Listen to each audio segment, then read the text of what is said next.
Hello, and welcome to this week's episode of Whether or Not. I am your host, Michael Jablonski, joined by one of our new members to this semester's show, James Wendolek. Hi, MJ. So glad to be a part of the Whether or Not crew this semester. Can't wait to get to work.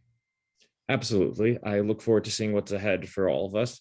And speaking of what's ahead, Stewart, another one of our new members, will be giving us a look at the extended forecast in just a moment. But before we get to the forecast, first we have nature in the news. For this week's show, I'll be doing stories on how drought is affecting honeybees in North Dakota and steps public schools are taking to become more sustainable. How about you, MJ? For my Nature in the News stories, I'll be talking about an ongoing effort in Africa to make the land a little bit greener, as well as some info on why songbirds may be in danger. I'll also be interviewing all three of our new members to Whether or Not, getting a chance to know a little bit more about them. But first, here's nature in the news.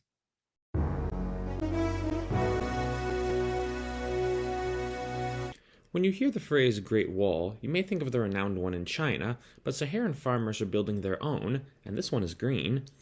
Farmers in Senegal are working with the African Union to cultivate land across the entire continent of Africa.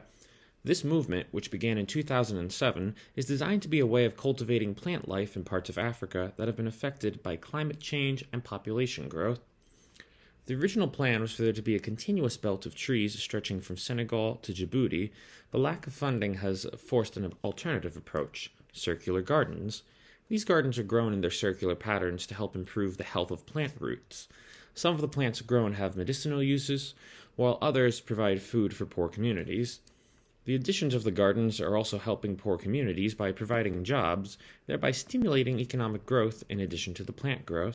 The Great Green Wall in Africa is visible proof that with enough time and effort, people can make a difference in the environment. When we think about carbon dioxide emitters, we normally think of cars and power plants. But what about our public schools? American schools emit as much carbon dioxide as 18 coal-powered power plants. Now, this has led officials to begin redesigning schools to become more energy efficient. One potential change is to install solar panels on school grounds. This environmentally friendly option is also a cost-effective one, saving one Arkansas district over $300,000 on utilities. Many are also investing in green schoolyards, planting various plants to help create shade. In addition to making existing schools more sustainable, architects are working on building new net zero schools across the country. Not only are these buildings more energy efficient with solar panels and 100% LED lighting, but they are healthier for students as well. Studies show that buildings with sufficient amounts of natural light and proper air circulation can make students more productive and help promote a healthier circadian rhythm. Songbirds are known for their beautiful tunes throughout the U.S., but a recent and concerning report has put them in the spotlight for a different reason. A professor of wildlife resources at Penn State has warned that a mysterious disease is affecting songbirds in many northeastern states. Songbirds with the disease are reported to have experienced seizures, difficulty standing, and even death in some cases. Birds affected by this disease have included blue jays, robins, and cardinals. The cause of this disease is not currently known, but researchers have connected the spread of the disease to the emergence of a massive brood of cicadas. Since the cause of the disease affecting songbirds is still unknown, it is unclear what action, if any, should be taken, but the wildlife resources at Penn State have recommended that people can help by regularly cleaning nearby bird feeders and bird baths and avoiding contact with any sick or dead birds. Hopefully the health of the songbirds will return, as well as their beautiful melodies. North Dakota and California are two states hundreds of miles apart, but one thing that connects them is honeybees. 1 in 5 managed bee colonies in the U.S. are located in North Dakota, but this year drought conditions across the Midwest is leading to fewer bees and less nectar available for the remaining hive. Beekeepers have therefore been forced into using less nutritious artificial solutions to feed the colony. Honey production this season has suffered, with one farmer stating he is expecting his hive to produce less than 30 pounds of honey when a normal year yields about 50 pounds. North Dakota colonies are frequently used by California almond farmers to pollinate their crops, but weaker hives means less bees available for pollination, and without the right number of bees, almond yields could suffer. This has led to stiff competition to secure beehives, and prices for pollination have already begun to increase, adding another challenge for farmers as California deals with a drought of its own.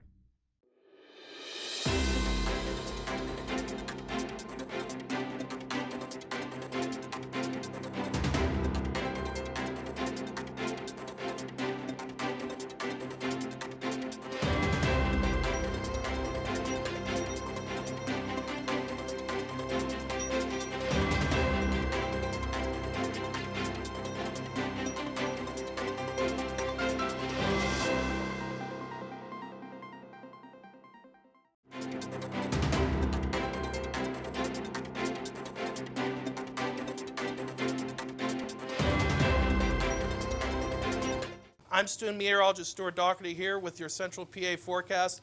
Kind of looking like a unsettled pattern for the weekend. We have this boundary sitting in northern Pennsylvania. It will slowly make its way south, providing that instability needed for showers and thunderstorms for the day.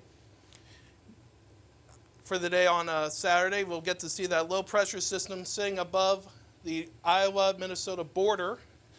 As it stretches out, it will transition into a stationary front over State College, which means we'll see some clouds and some rain. However, it won't be an all-day washout, just a couple showers here or there throughout the day. And as we transition into the day on Sunday, the low pressure system will advance its way up into northern Canada and will be in between the warm front and the cold front, which will allow for humid conditions because of the dew points being well above the 60-degree mark.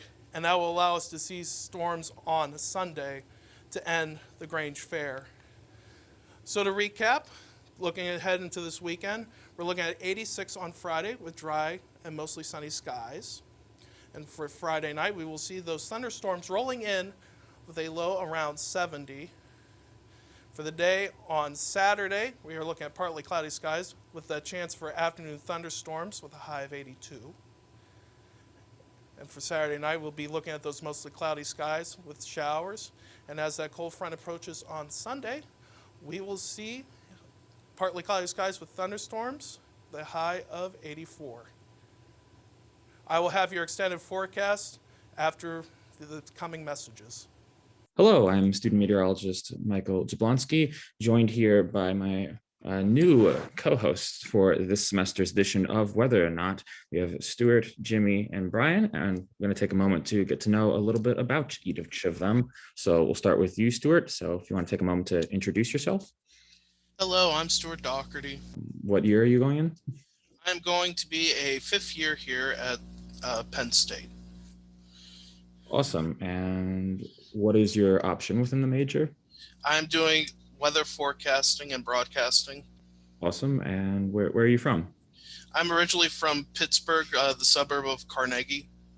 Awesome. So, Stewart, why did you get into meteorology? Well, it's kind of a long story, but growing up, I didn't have, it was back before fiber optics was really popularized. So I grew up with basic cable, and I only had 20 channels on my television, and my mother only really let me watch two, which was PBS when they had their children's programming on, and then the Weather Channel. And I mainly watched the Weather Channel for entertainment, and I kind of grew up knowing what certain things meant when watching. And then in 2004 was when Hurricane Ivan struck, and it brought Pittsburgh its highest rain total on record. I do believe it was 5.95 inches. And just being able to experience that kind of led me to want to be a meteorologist. All right. Awesome. And last but not least, did you do anything interesting over the summer? Well, I got to, my aunt moved last year from Hagerstown, Maryland to Glen Burnie, just a little bit southeast of Baltimore. And I got to go visit her and get to see a little bit of southeastern Baltimore. I got to visit a few places on my bucket list of what I wanted to see around Baltimore. So, yeah, it was a great summer for me. Awesome. So, hello, Jimmy. Go to you next. So, do you want to introduce yourself briefly? Hi, I am Jimmy Wendolek. I am a fourth-year meteorology student here at Penn State in the forecasting and communications option. Awesome. And where are you from? I am from Jackson, New Jersey, which is located in central New Jersey. Awesome. And so why did you get into meteorology? When I was younger, I always loved the snow. And when I got into middle school, I started to become interested in forecasting the snowstorms to try to figure out if I was going to have school or not the next day. And I fell in love with predicting what was going to happen next. So I want to continue doing that for my career. Awesome. And last but not least, did you do anything interesting over the summer? This summer, I mainly worked, but I did get to go to the beach for a couple weeks and I paddle boarded for the first time. So that was a fun experience this summer. Does sound fun indeed. And last but not least, we have Brian. So hello, Brian. Um, you want All to right. take Hi, my name is Brian Michigan. I'm a third year for Penn State Meteorology. I'm also in the forecasting and communications option. I'm from Brick, New Jersey, which is also in central New Jersey, along with Jimmy. Awesome. And why'd you get into meteorology? In third grade, my teacher actually, we did a science project on the weather, and we were supposed to pick a certain storm to research, and I picked hurricanes. And ever since then, doing research on the project, it really made me fall in love with weather. Also, being in central New Jersey, Hurricane Sandy struck, and that was a huge storm that just impacted much of the state. So that really inspired me that the weather was something I really wanted to just keep an eye on throughout my life. And it was definitely something that just sparked a flame in me. Awesome. And last but not least, did you do anything interesting over the summer? Yeah, so over the summer, I worked as a lifeguard at the beach. And I've been a long time surfer. So I've been surfing throughout the summer, chasing any tropical storms or hurricanes that have come off the coast. So definitely has been a good summer. All right. Well, I just want to say that I'm very glad to have all three of you on board here, and I look forward to working with you guys during the semester. I think it's going to be a great one. So thank you guys for being here.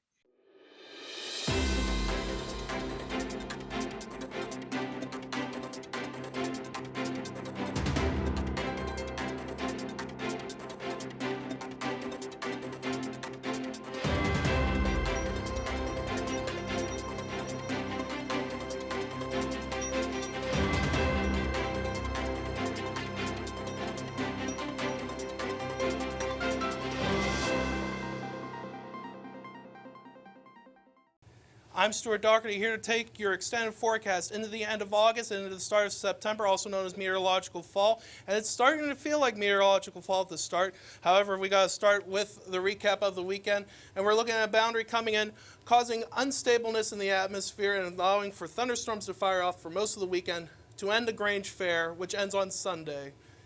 However, starting into the start of next week, we're looking at temperatures staying above average on Monday. However, on Tuesday, for the first day of school for many of our students here, we're looking at temperatures starting to decrease right around average for the day on Tuesday, the end of August. And as we start September, right around Wednesday and Thursday, we're looking at temperatures being below average.